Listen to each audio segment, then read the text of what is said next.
First of all, let's see the situation. Super healthy patient. She had a trauma when she was younger. Now she has a fistula. You see the fistula up there. You see the fracture. You see the root resorption. We know exactly that it's very risky from the endo point of view. This is the situation. We have a lot of bone apical to the socket. We have good bone. You see the mineralization on that bone. Obviously, our treatment plan was remove the teeth immediately, place 2 implants. One of the things, there is the labial plate. It takes maybe half an hour to extract the teeth with the piezo, sectioning the teeth, because it's very important. Little tricks maybe for the young guys. Do always a fibrotomy. Many doctors, they skip fibrotomy. They try to extract these teeth and they break. Fibrotomy, why? Because it allows you to insert your forceps more apically. Sometimes on the vestibular part, we cut the tooth in 2 pieces, the buccal part, mesio, distal. We extract one side and we extract the other side. And when you are doing the extraction and you see that the root has these pits like a little bumps, like little pimple, that is the clinical sign of ankylosis, in which you have no more ligament, but little craters, little pits of resorption. That is the clinical sign of ankylosis. Now we are in this situation that we took almost 30 minutes to extract the teeth. We remove the fistula here, up here, 2 little sutures. Removing the fistula with an ophthalmic knife, because that fistula was more than 3 months, so always think that there can be calculus inside the fistula. The standard of care today is guided surgery. But at that time, since I have a lot of parameters, I can do even mental navigation. My implants are coming out not at the cingulum, but are coming out at the incisal edge of the future restoration.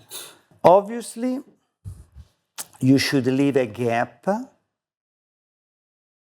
at least of 2 millimeters that will be filled with bone substitute in order to preserve the volume. These are peak abutments. Since I am a surgeon, I don't like to use burrs during my implant placement. I can cut the peak with a sharp blade. And if you see, if you use that kind of positioning, the axis of my implants, I can do screw retain as well. Zero problem. Screw retain. And these are 2 little shells, like when you prepare the tooth, you have already prepared the provision. This is a part that I'm doing. I'm attaching this to the peak abutments, And then my prosthodontist, at that time, Fabio Scutella, was a BU-trained prosthodontist, prepares the implant, prepare the provisionals. I fill the gap. This is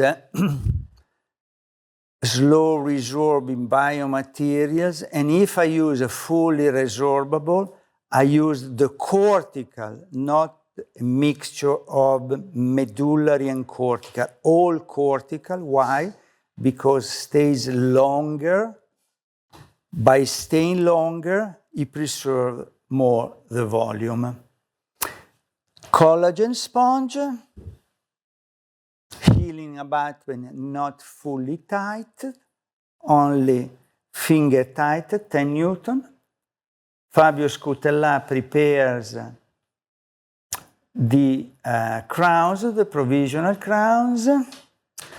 We want to have a clean chamber, so we remove everything, saliva, blood, should be a clean chamber. And then we place our provisionals. Look, little details that make a lot of difference.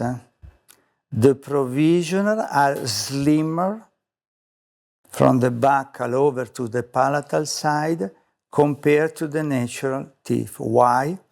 Because the patient is not playing with the tongue.